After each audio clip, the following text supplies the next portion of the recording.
Good morning student.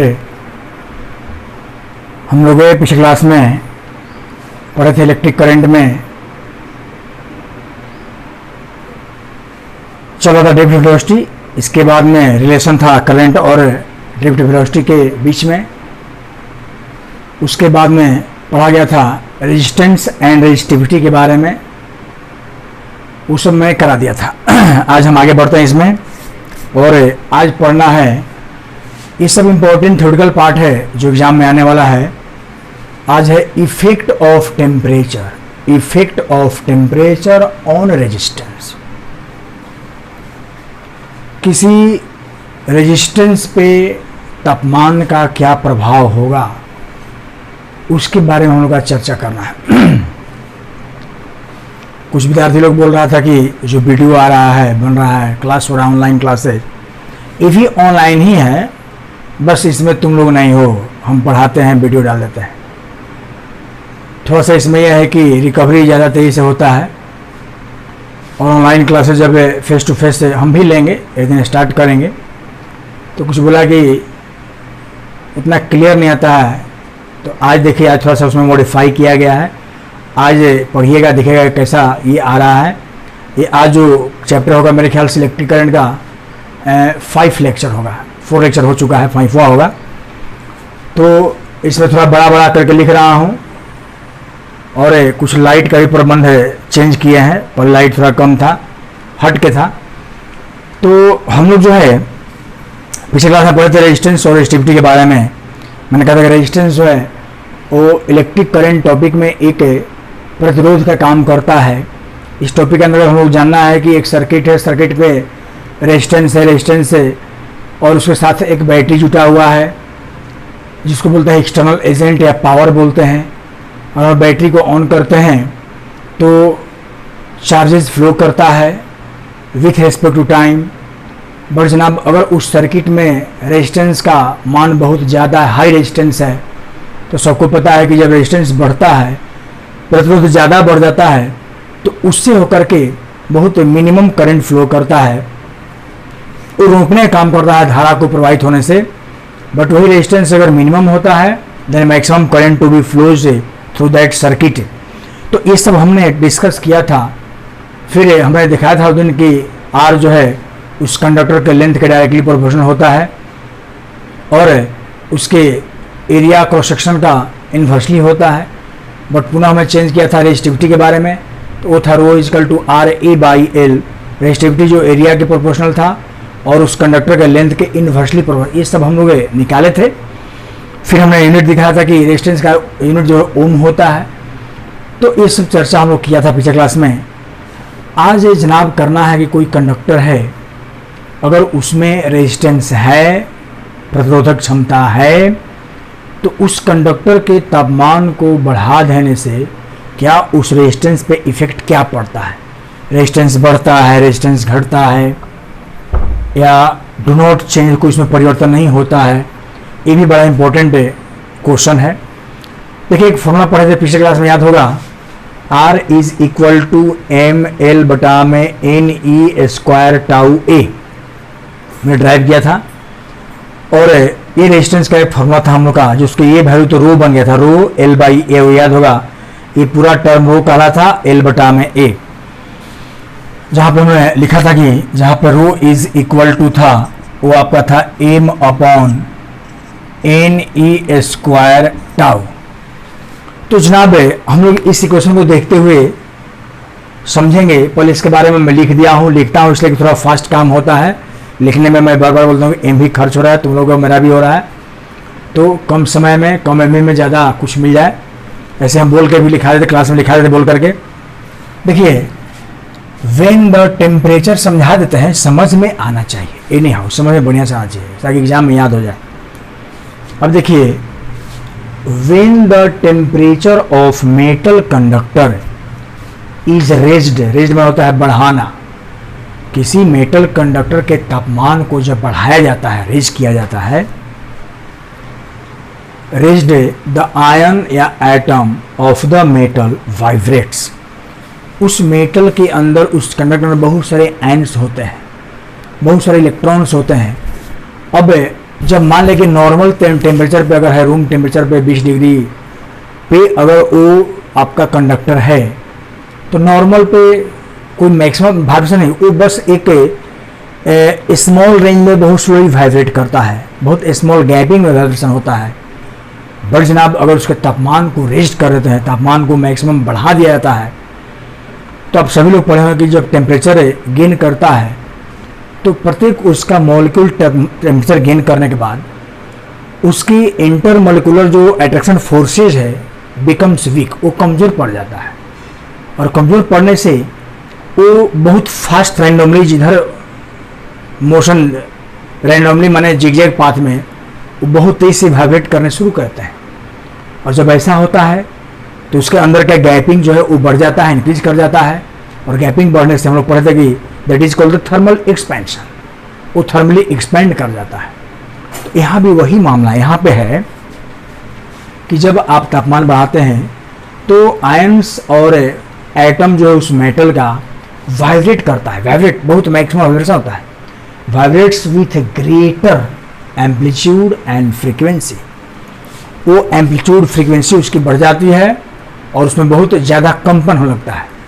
तो vibrates with greater amplitude and frequency about their mean position, अपने mean position से ये है, कोई सिंपल पेंडुलम मीन पोजीशन है तो मीन पोजीशन से लेफ्ट राइट वाइब्रेशन शुरू होता है। आप ड्रम बजाते हो, ढोलक बजाते हो तो मेम्ब्रेन ऐसे गूंजता है, अप डाउन करता है, मीन पोजीशन से अप डाउन होता है तो उसमें वाइब्रेशन होता है, कंपन होता है। तो आगे है due to increase their thermal energy, जब फ्रीक्वेंसी बढ़ेगा, एम्पलीट्यूड बढ़ेगा, आपस में थर्मली कोलाइड करेगा, उसकी थर्मल वेलोसिटी बढ़ जाएगी। और जब ऐसा होगा तो अंत में कहता है कि उसका थर्मल एनर्जी बढ़ जाता है, उसके अंदर का एनर्जी और इंक्रीज कर जाता है। तो due to increase their thermal energy the frequency of collision of free electrons drifting towards positive end of conductor। अब बताइए कि जो इधर उधर घूम रहा था, जब एनर्जी उसका बढ़ गया इलेक्ट्रॉन्स का, आयंस का, तो वो पॉजिटिव एंड की ओर ड्रिफ्ट करना शुरू कर दिया, अपने थर्मल वेलोसिटी से उस तरफ जाना शुरू कर दिया, ड्रिफ्टिंग करना शुरू कर दिया। Positive end of conductor also increases. अब देखिए जब मूव करने लगा तो उसका थर्मल वेलोसिटी बढ़ गया, उसका वेग पहले की अपेक्षा और ज़्यादा बढ़ गया। तो मैंने कहा था कि अगर आयंस या पार्टिकल्स का बहुत फास्टली कोलाइड करेगा आपस में, बहुत फास्ट कोलिजन होगा, तो उस वक्त उसका रिलैक्सेशन टाइम क्या होगा, घट जाएगा। अगर बहुत तेज से टकराकर फिर उधर गया, इधर गया, उधर गया। वही अगर मान लीजिए कि बहुत स्लो मूव करता है, ऐसे टकरा करके रुक गया, फिर उधर गया, इधर गया, तो उस समय में टाइम ज़्यादा लगता है, यानी कि रिलेशन टाइम जो है वो आपका उस समय बढ़ जाता है, ज़्यादा समय किल होता है। टकराया, रुक गया, फिर वहाँ से गया, इधर गया। जस्ट लाइक कहा था मैंने ड्रंक यार्ड, पियक्कड़ आदमी होता है, तो ऐसे घूमते वो अपने स्थान पे पहुँचता है, फास्टली नहीं मूव करता है, झूमते हुए चलता है। तो उसी केस में कहा गया यहाँ पे कि and this reduces the relaxation time. अब देखिए बात वही हुआ, जब वो आयंस या मॉलिक्यूल्स बहुत फास्टली कोलाइड करेगा, उसकी थर्मल वेलोसिटी बढ़ जाएगी, वो फट टकराएगा, एक टकरा दूर टकरा, यहाँ गया, उधर गया, मतलब उसका मूवमेंट बहुत फास्ट हो जाएगा। तो what is the relaxation time, क्या है? The time elapsed during the collision of two ions. जब दो आयन आपस में टकराता है और वो समय लगता है, उसको बोलते हैं टॉर्क या रिलैक्सेशन टाइम बोलते हैं। तो ये तो समय लगा, टकराया, फिर टकरा कर भाग गया, फिर वहाँ टकरा, फिर माने वो एक सेकंड में लगता है कि बहुत बार टकरा गया। जब फास्ट कोलिजन होता है तो जो बीच में टकराने का समय है वो बहुत मिनिमम हो जाता है, घट जाता है, टकरा के फिर भाग गया। और जब स्पीड कम होगा, वेलोसिटी कम होगा बहुत है, तो धीरे से आकर टकराया, फिर रुका, फिर वहाँ गया, टकराया, तो रुका तो समय ज़्यादा लगा, टाउ का मान वहाँ बढ़ गया। बट फास्टली जब मूव करता है तो टाउ का मान घट जाता है। तो यहाँ पे लिखा गया है कि hence the and this reduces the relaxation time, इसका टाइम घट जा रहा है, टाउ घट रहा है, ये टाउ घट रहा है। टाउ जब घटेगा तो इक्वेशन क्या बताते हैं, आर जो है क्या बता रहा है यहाँ पे, ये इक्वेशन आपको बता रहा है कि R must be inversely proportional to the torque. अब जनाब जरा इसको वॉच कीजिए इक्वेशन नंबर 2 को। ये टाउ जब रिड्यूस करेगा घट जाएगा तो आर क्या होगा, बढ़ जाएगा, आर बढ़ जाएगा, और ये टॉर्क अगर बढ़ जाएगा तो ये घट जाएगा। तो तापमान, उस कंडक्टर के तापमान को बढ़ाने से ये रिलेक्शन टाइम टाउ का वैल्यू है आपका रिड्यूस करता है, घट जाता है। जब रिड्यूस करेगा तो आर क्या होगा, ऑटोमेटिकली बढ़ जाएगा। तब अंत में लिखा गया hence the value of resistance R increases with rise the temperature. तो ये बहुत इंपॉर्टेंट ऑब्जेक्टिव क्वेश्चन पूछता है कि when the temperature of the conductor to be increases then their resistance will be, option रहेगा इंक्रीजेज, बी में रहेगा decreases, C में रहेगा नाइदर इंक्रीज नॉर डिक्रीज, और डी में रहेगा नन ऑफ दिस। ये क्वेश्चन आता है ऑब्जेक्टिव में, तुरंत मारेंगे ऑप्शन क्या, इंक्रीजेस। एक ऑब्जेक्टिव क्वेश्चन का बन गया। तो ये जनाब हम लोग को समझना है, इसमें बहुत इंपॉर्टेंट ये भी टॉपिक है कि when the temperature of the conductor to be increases then the value of the resistance also be increases. इससे ही निष्कर्ष हम लोग को निकला। अब हम इसमें आगे बढ़ते हैं, इसको मिटाते हैं तो फिर लिखते हैं, इसको समझिए। अब मेरे ख्याल से फ्रेश और बड़ा बड़ा दिखाई दे रहा होगा, इसको अजवाज करके बताइएगा फिर।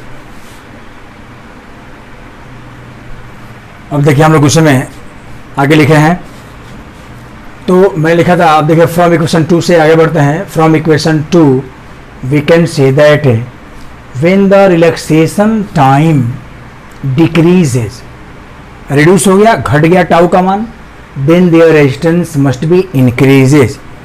तो इतना हम लोग इक्वेशन में लिखना पड़ता था। अभी एक ऑब्जेक्टिव क्वेश्चन भी आपका हो गया। आगे है now the equation of resistance at room temperature. अब हम लोग उसी इक्वेशंस को अब आगे बढ़ेंगे, उसमें हम लोग लिखते हैं इसमें कि equation of the resistance at the room temperature is given by, देखो आर एट टी, ये टी जो है आपका नॉर्मल टेम्परेचर के रूम टेम्परेचर होता है, उसको टी से दिखाते हैं। आर एट टी बराबर R naught 1 plus alpha T plus beta T. ऐसा इक्वेशन लिखे थे, याद होगा जब पढ़ाए थे कांस्टेंट वॉल्यूम गैस थर्मामीटर में, तो रेजिस्टेंस के बारे में बताए थे। तो ये इक्वेशन डायरेक्ट यहाँ पर लिखा गया है। ये टी जो लगा है this is called the normal temperature या रूम टेम्परेचर का रेजिस्टेंस। आर नॉट नॉट लगा है, this is the resistance eight 0 degree Celsius. Alpha और बीटा जो है यहाँ पे कोएफिशिएंट है ऑफ द, इसको बोलते हैं temperature coefficient of resistance, where alpha and beta be the temperature coefficient of resistance. अब कहिए कि इक्वेशन कहाँ से ला दिए sir, that equation to be already verified है। ये मैं बताया था, याद होगा जब पढ़ाए थे कि कांस्टेंट वॉल्यूम गैस थर्मामीटर में बताया गया था, प्लेटिनम वायर रेजिस्टेंस थर्मामीटर के केस में आर बराबर आर नॉट अल्फ़ा टी करके लिखाए थे। तो ये इक्वेशन लाया जाता है, इस केस में रेजिस्टेंस के इक्वेशन है कि रूम टेम्परेचर पे रेजिस्टेंस कितना होगा, 0 डिग्री सेल्सियस आर के वैल्यू कितना होगा, तापमान और बढ़ेगा तो कितना होगा। तो इस हम लोग यहाँ पे लिखे हैं वही कि the equation of resistance at room temperature T degree Celsius is given by this, where याद रखना आप लोगों को कि अल्फ़ा बीटा जो है वो टेम्परेचर कोफिशिएंट है रेजिस्टेंस का। अब देखिए जनाब यहाँ पे हम लोग नीचे लिख भी दिए हैं, एक बार समझिए कि R naught be the resistance at of the conductor at 0 degree Celsius. अब देखो ये T है, टेम्परेचर है जो रूम टेम्परेचर पे अभी माना गया है। अगर वो तापमान रूम टेम्परेचर से भी रिड्यूस कर जाए, घट जाए, क्योंकि यहाँ पे हर पहलू को लोगों को ध्यान देना पड़ता है। If the temperature is very very minimum, जैसे मान लीजिए बताए थे, अगर याद होगा आप लोगों को कि अगर एक वैल्यू जो है 0.1 हो जाए और दूसरा वैल्यू अगर 2 रहे, तो अगर इसका स्क्वायर करते हैं जनाब हम लोग अलग अलग, ये 4 होता है और 0.01 होता है। तो अब आप ज़रा सोच के बताइए कि क्या मिनिमम वैल्यू का स्क्वायर और कम होता है कि ज़्यादा होता है? और कम होता है, और मैक्सिमम का और ज़्यादा होता है। तो 4 के तुलना में ये क्या है? बहुत ही छोटा है। तो फिजिक्स में हम लोग क्या करते हैं, ऐसे मिनिमम वैल्यूज़ को नेग्लेक्ट कर देते हैं। तो आप उसी प्रकार से एक लाइन यहाँ पर लिखना पड़ेगा कि now if the temperature is very very minimum with room temperature, room temperature की तुलना में अगर तापमान और मिनिमम हो जाए, then higher power must be neglected and equation 3 becomes. उस केस में ये पावर वाला जो वैल्यू है इसको हम लोग हटा देते हैं और ये बन जाता है आपका आर नॉट आर टी बराबर R naught 1 plus alpha T. तो ये इक्वेशन इस रूप में चेंज हो गया हम लोग का, ये बन गया आपका ऐसे, ये लिखा गया है। देन 8 से यहाँ जोड़ देंगे, higher power must be neglected and equation 3 becomes this. इसको आगे बढ़ाएंगे, हम लिखेंगे यहाँ से ऐसे आर टी, उसको बोला resistance at room temperature, R not गुना कर दीजिए R not times alpha into T. अब देखिए यहाँ पे जनाब लिखेंगे ऐसे, इसको इधर लाएंगे तो लिखेंगे यहाँ पे R at T minus R at naught whole बटा में आर नॉट टी कितना है बराबर अल्फ़ा इजकल टू इतना, देखिए हो जाएगा। अब यहाँ पे एक और बात समझना है कि ये जो टी देख रहे हैं, समटाइम्स चेंजिंग टेम्परेचर होगा तो उसको डेल्टा टी के रूप में भी लिखा जा सकता है। हम लिखेंगे समझाएंगे। तो आपका इक्वेशन एक बन गया, ये अल्फ़ा का मान यहाँ से निकल गया इस रूप में, इक्वेशन बन गया आपका 5 नंबर। हम इसको और लिखने चलेंगे। नाउ इक्वेशन 5 है also written in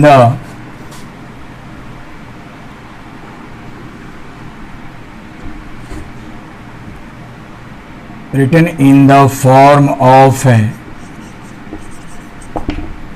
इसको लिख सकते हैं ऐसे, alpha must be equal to R at T minus R naught है, और ये आर नॉट है, इसको डेल्टा टी भी कर सकते हैं। ये बन जाएगा T2 माइनस, अगर टेम्परेचर में डिफरेंस होगा तो हम लोग ऐसे भी लिख सकते हैं। इसको भी आप यहाँ पे डेल्टा टी कर सकते हैं अगर जरूरत पड़ा, इसको कैसे लिख दीजिए यहाँ पे आर एट टी बराबर R naught 1 plus alpha delta T, ऐसे भी लिखा जा सकता है। इसको इक्वेशन नंबर 5 मान लेते हैं, इसको हम लोग 6 कहते हैं और इसको यहाँ पे 7 कहते हैं। तो ये सारे कुछ इंपॉर्टेंट फॉर्मूला निकलता है जो डायरेक्ट यूज़ करना है परीक्षा में आएगा। तो जनाब यहाँ पे हमने देखा temperature coefficient of the resistance, यहाँ पे इसको कर सकते हैं, और ये इक्वेशन निकला, ये रेजिस्टेंस के रूप में आया। हम अब इसको चाहते हैं कि रेजिस्टिविटी के रूप में भी इसको दिखाया जाए, जहाँ पे आपका आर है वहाँ पे rho at T minus rho not बटा में डेल्टा टी हो, इस रूप में चाहते हैं। तो रेजिस्टिविटी के रूप में भी हम इसको दर्शाना चाहते हैं कि किस रूप में, रेजिस्टिविटी के रूप में कैसे ये फॉर्मेट चेंज होगा।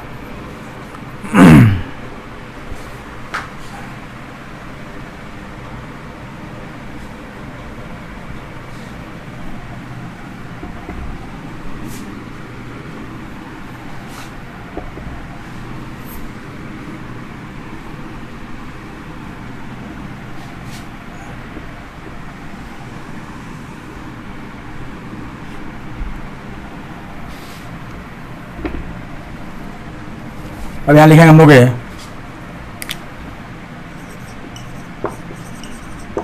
इन केस ऑफ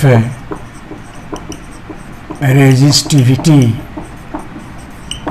हम बताए थे याद और फॉर्मूला आप लोगों को, rho is equal to R times A by L, ये हम लोग जानते हैं। इसको लिख सकते हैं we know that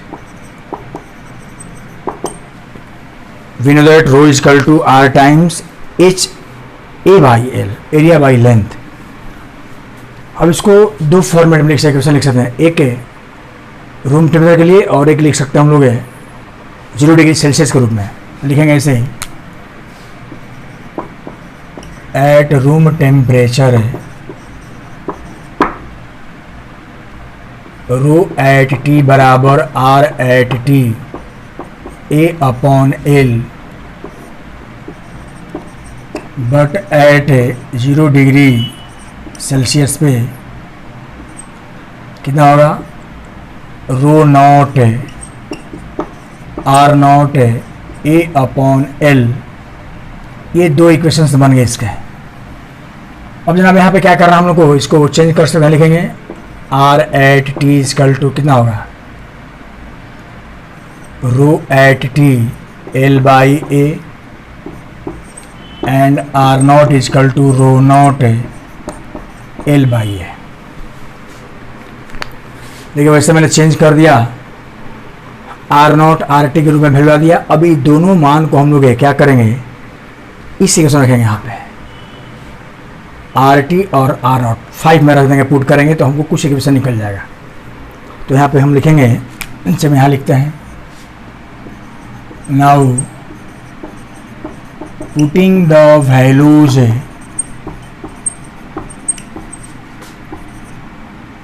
are at T and R naught in equation 5 we get 5 क्या है जनाब, आर टी, ये 5 है, यानी कि rho at T L by A, R not का वैल्यू यहाँ पे है rho not L by A 1 plus alpha delta T. देख लीजिए ऐसा लिखा जा सकता है, हम लोग लिख सकते हैं। फिर ये आपका ये कट जाएगा यहाँ से, तो ये बन जाएगा कितना, रेजिस्टिविटी एट रूम टेम्परेचर बराबर resistivity eight 0 degree Celsius 1 plus alpha delta T. Equation number 6, यानी कि रेजिस्टिविटी का जो वैल्यू आपका आया था रेजिस्टेंस का इस रूप में, इसका भी हम लोग निकाले उसी रूप में। तो इसको चाहे हम ऐसा चेंज करते हैं, अल्फा का मान निकाल सकते हैं यहाँ से।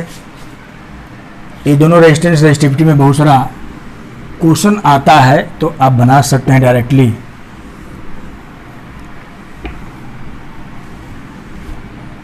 तो इसको यहाँ से लिखेंगे, जैसे हम लोग जनाब है therefore rho at T equal to rho not plus rho not times alpha delta T, ये होगा rho at T minus rho not whole बटा में rho not delta T alpha बराबर,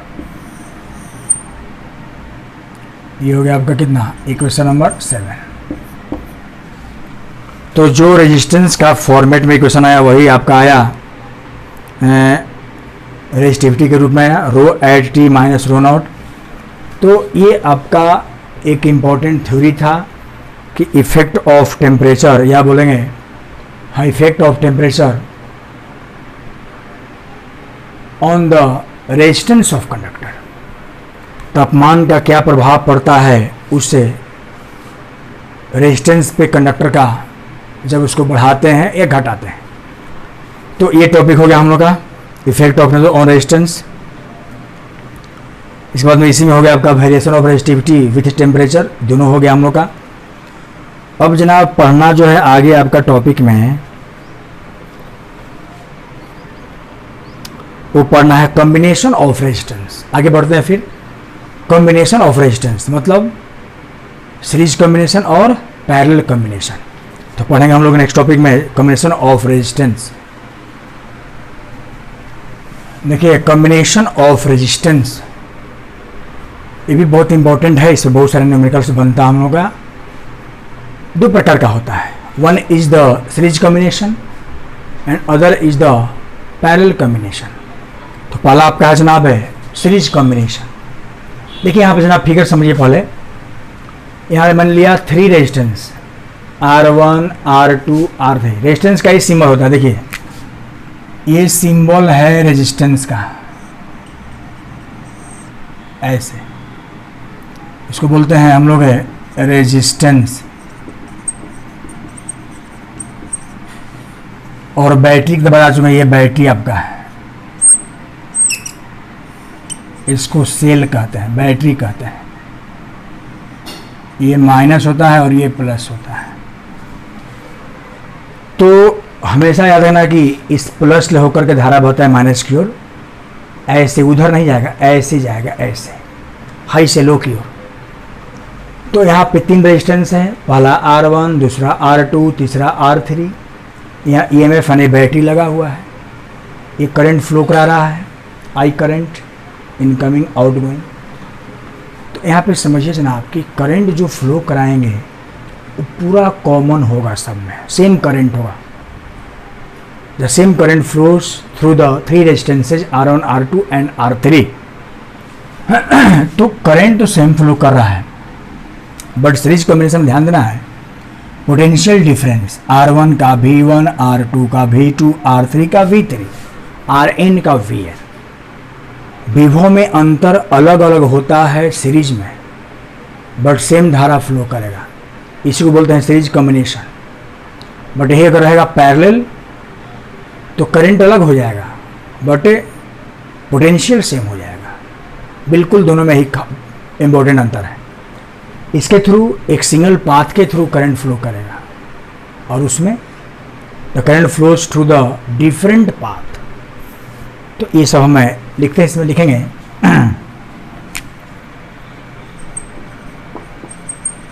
in case of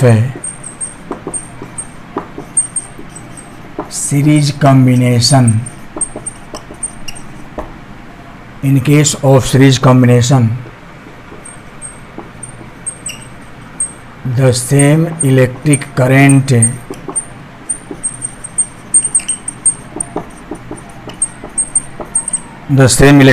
flows through different resistances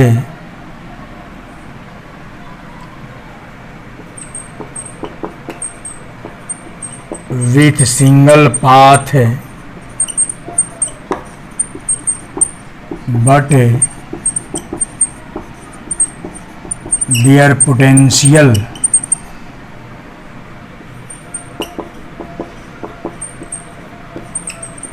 difference must be different, but their potential difference must be different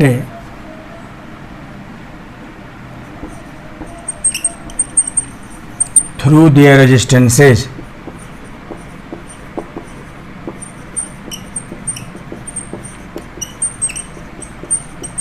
Through their resistances as shown in figure, as shown in figure। देख लीजिए figure दिखाया गया। जो current है वो जनाब आपका same होगा सारे रेजिस्टेंस के द्वारा, बट जो विभव में अंतर होगा वो सब अलग अलग होगा, अलग अलग रेजिस्टेंस के द्वारा। तो इस तरह के अरेंजमेंट को बोलते हैं सीरीज कॉम्बिनेशन। लिख सकते हैं यहाँ पे सच type of phenomena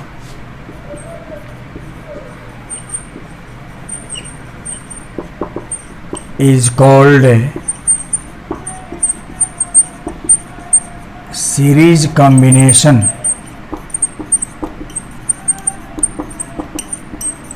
Such type of phenomena is called series combination। अब देखिए जनाब यहाँ पे पोटेंशियल अलग अलग है, जिन्हें देयरफॉर नेट पोटेंशियल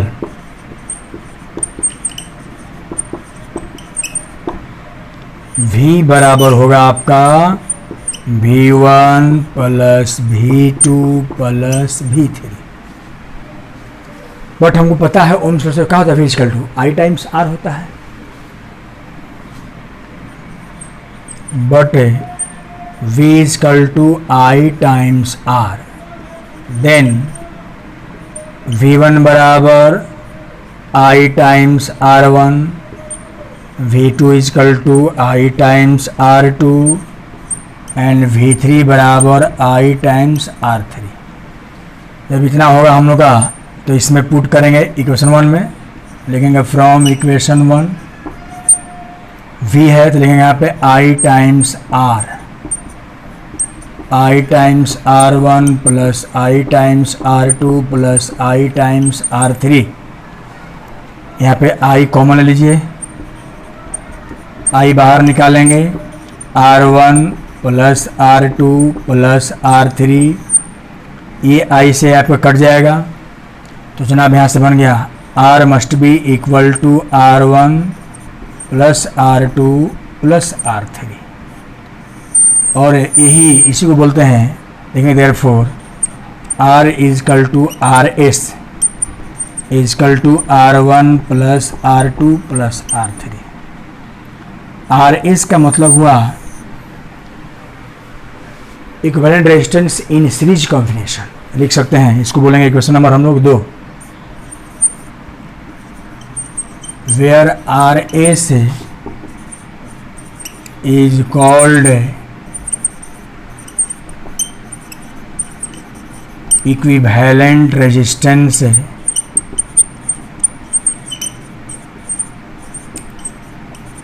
in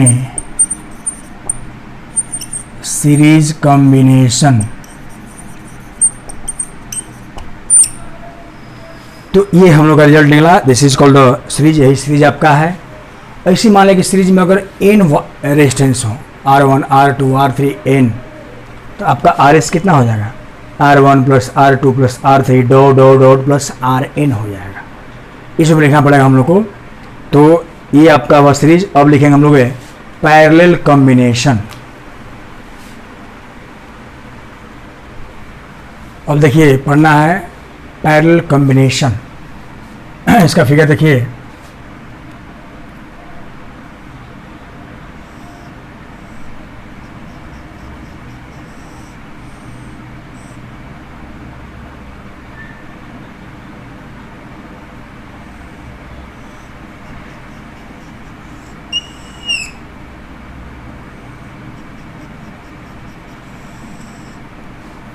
ऐसा हमने बना दिया।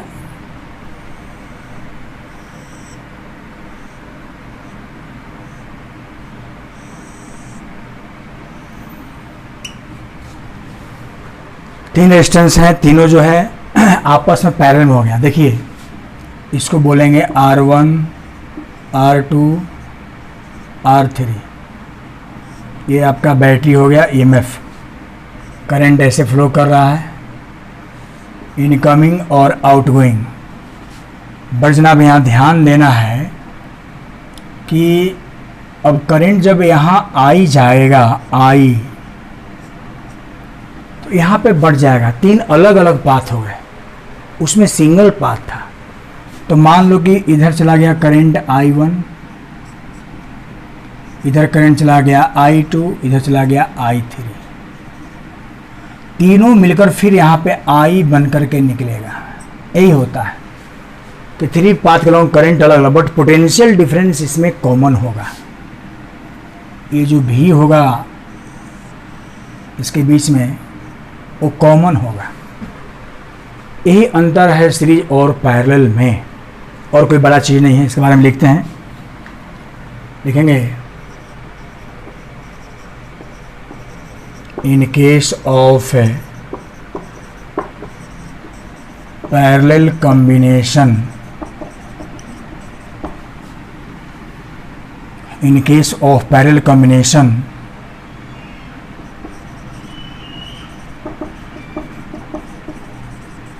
the different electric current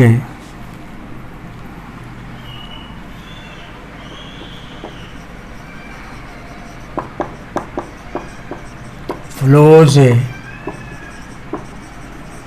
through different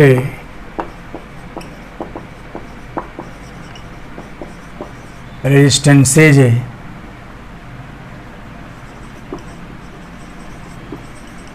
along different path,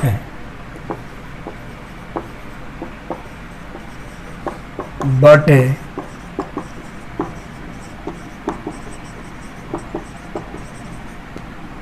but their potential difference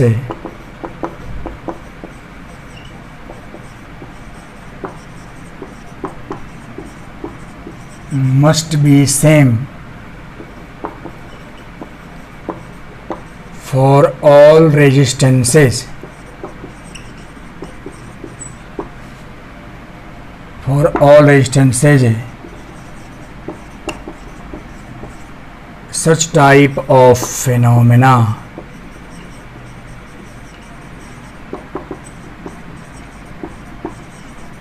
is called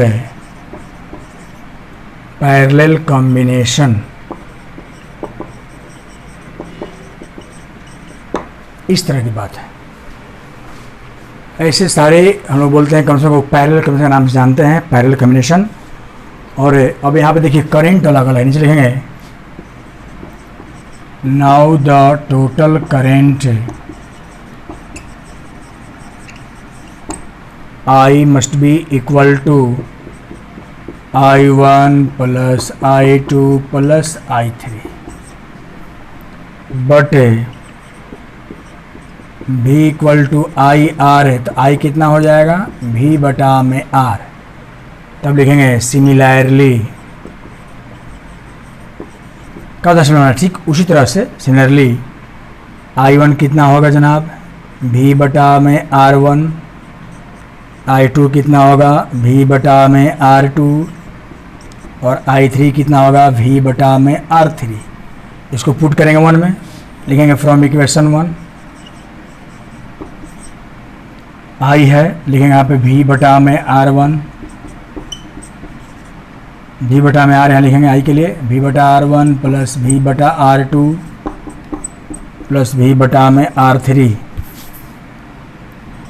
यहाँ V अपॉन R तो होगा, यहाँ V कॉमन लीजिए 1 by R1 plus 1 by R2 plus 1 by R3, V से V कट गया, यह क्या बनेगा 1 बटा में R। 1 बाई R ही तो बोलते हैं इसको बोलते हैं 1 बटा में RP कहेंगे, equal to 1 by R1 plus 1 बटा R2 प्लस 1 बटा R3। RP का मतलब है equivalent resistance in parallel combination.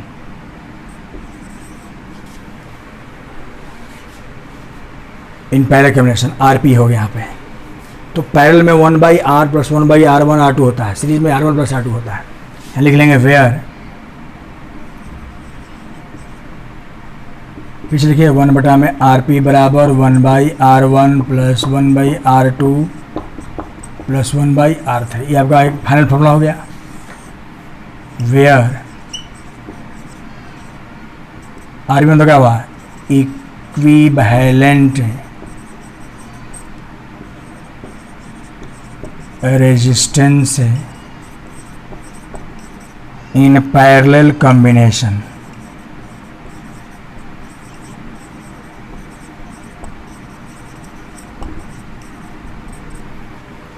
इस तरह से आपका ये दोनों खत्म हो गया, सीरीज और पैरेलल कॉम्बिनेशन।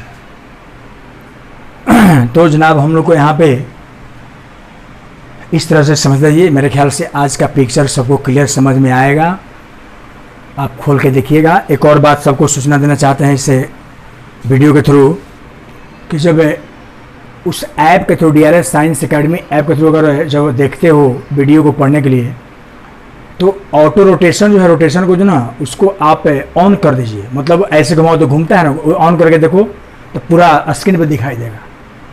हमें याद रखिए हमेशा उस रोटेशन को ऑन कर दिया कि जब आपको ऐप पे देखना है तो पूरा लंबा दिखाई देगा और बड़ा दिखाई देगा, जस्ट लाइक यूट्यूब में देखते हैं उस तरह से। याद रखिए रोटेशन को ऑन करके तब वॉच कीजिए और तब समझिए और क्लियर समझ में आएगा। और थोड़ा उसके लाइट को और बढ़ा दिया कीजिए तब वॉच कीजिए, समझ में आएगा, दिखाई बढ़िया देगा और लिखने में भी अच्छा क्लियर होगा, समझ में आएगा। तो ये हो गया आपका। अगला जो टॉपिक पढ़ना हम लोग इसमें जनाब है, ये सब खत्म हो गया। अब एक पढ़ना है हम लोग को इसमें, वो आपको पढ़ा देते हैं, CBSE बोर्ड में अक्सर आता है, उसका नाम है colour code for carbon register. Colour coding है ना, आज ही ख़त्म करता है कलर कोडिंग। तब एक क्लास और या 2 क्लास का और ये टॉपिक पहला रहेगा। तब चलेंगे दूसरे क्लास में। तो लिखे हैं colour coding for carbon resistors. हम देखिए हम लोग आज का अंतिम लेक्चर है, इसको बोलते हैं हम लोग colour coding for carbon register. ये खासकर सीबीएसई बोर्ड में, आजकल बिहार बोर्ड में भी पूछने लगा है। देख कलर कोडिंग में क्या करना है, बहुत सारे कलर्स दिए हुए हैं, लिखा गया है black, brown, red, orange, yellow, green, blue, violet, grey, white, gold, silver. Colour white तक ही होता है, 9 तक है। इधर तो अलग है, मिक्स है। ये नंबर दिया है, ब्लैक का नंबर 0 से है, 0 1 2 3, ब्लैक से वाइट तक 9 है। ये मल्टीप्लायर है। मल्टीप्लायर मतलब होता है कि उसमें मल्टीप्लाई करना पावर के रूप में, उसको मल्टीप्लायर दिया रहेगा, आपको समझना होगा कैसे बनता है। 10⁻0 ये इतना तक है। गोल्ड के लिए 10⁻⁻1 और सिल्वर के लिए 10⁻2 है। फिर 3 तो अलग कलर दिया गया है अलग से। इसके अलावा गोल्ड, सिल्वर, नो कलर। एक है परसेंटेज, गोल्ड होता है 5%, सिल्वर होता है 10% और कोई कलर नहीं होगा तो 20%। उसमें रेजिस्टेंस में लिखना पड़ता है। याद रखिए, यह है आपका कलर्स, उसके नंबर, ये मल्टीप्लायर और ये हो गया उसका टॉलरेंस या बोलते हैं परसेंटेज। तो हम बताते हैं कैसे इस तरह के क्वेश्चंस को बनाना है।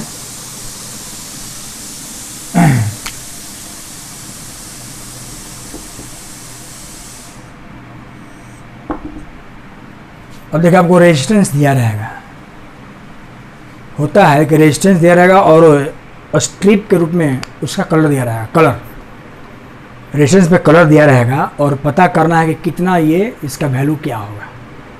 कंप्यूट देयर वैल्यूज, यही काम करना है। देखिए कैसा रेजिस्टेंस होगा, कैसे क्वेश्चन है। देखिए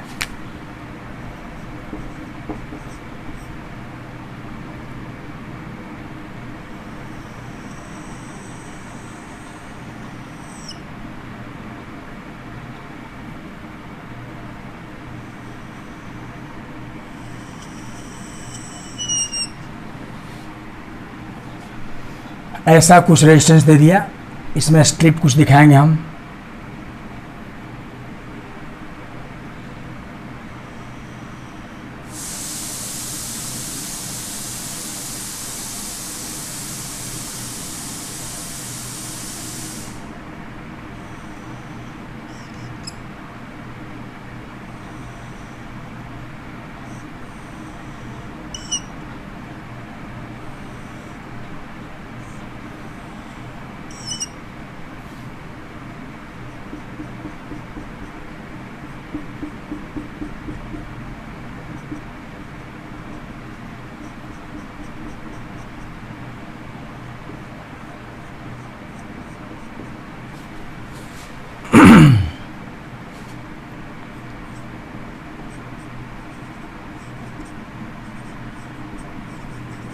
यह है फर्स्ट स्ट्रिप।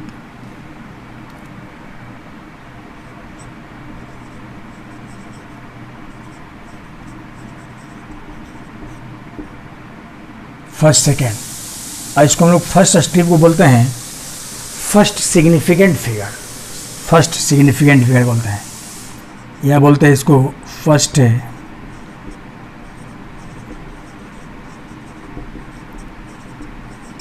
सिग्निफिकेंट। क्वेश्चन हो गया आपका सेकेंड सिग्निफिकेंट फिगर। ये तीसरा जो है जनाब, इसी का नाम है मल्टीप्लायर। जो ये है पावर के रूप में 10 के पावर 0 इस तरह मल्टीप्लाई रहेगा, गुना होगा। और ये जो आपका लास्ट वाला है, लास्ट स्टेप जब भी रहेगा, ये रहेगा टॉलरेंस या परसेंटेज।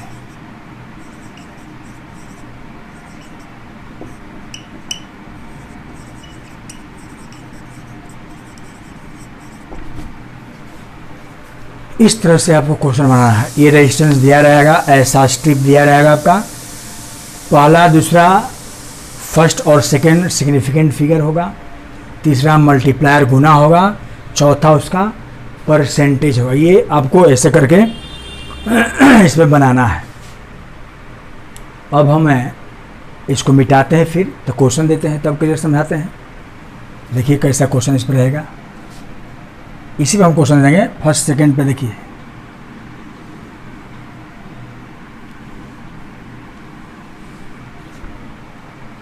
मान लीजिए इस पे क्वेश्चन है 1 है,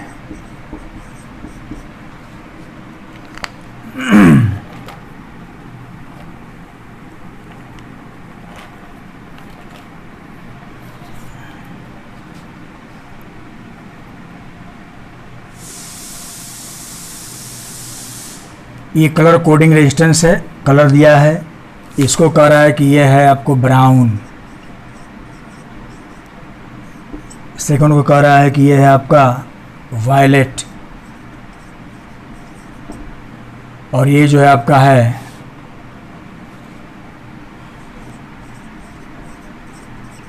और लास्ट वाला स्ट्रिप जो है ये है गोल्ड। सबका कलरिंग दे दिया है। तो कहता फाइंड देयर रेजिस्टेंसेस कितना होगा, इसका रेंज निकालना हो तब देखिए बनाने का तरीका देखिए कैसे लिखते हैं। पहला दूसरा जो स्ट्रिप है ये दोनों सिग्निफिकेंट का फर्स्ट सेकंड है। ब्राउन का देखिए कोड कितना है 1 है, यहाँ पे लिखिए 1। वायलेट का कोड कितना है 7, दोनों को साथ लिखिए ऐसे 17 हो गया। दोनों स्ट्रिप के दोनों को पहले एक साथ लिखना है 1 7, फर्स्ट सेकंड हो गया सिग्निफिकेंट 17 बन गया, 1 7 17 हो गया, एक साथ लिखना है 17 15 25 जो हो लिखना है। तीसरा है मल्टीप्लायर, गुना करना है। एलो है, एलो का कितना है 4, और 4 का क्या है पावर 10 के पावर 4 लिखेंगे ऐसे, मल्टीप्लाई 10 के पावर 4। ये हो गया आपका 17 गुना 10 के पावर 4। अब ये है लास्ट में, ये गोल्ड है, गोल्ड का क्या परसेंटेज 5%, यहाँ प्लस माइनस करेंगे, प्लस माइनस 5%, इतना ohm. This is the answer.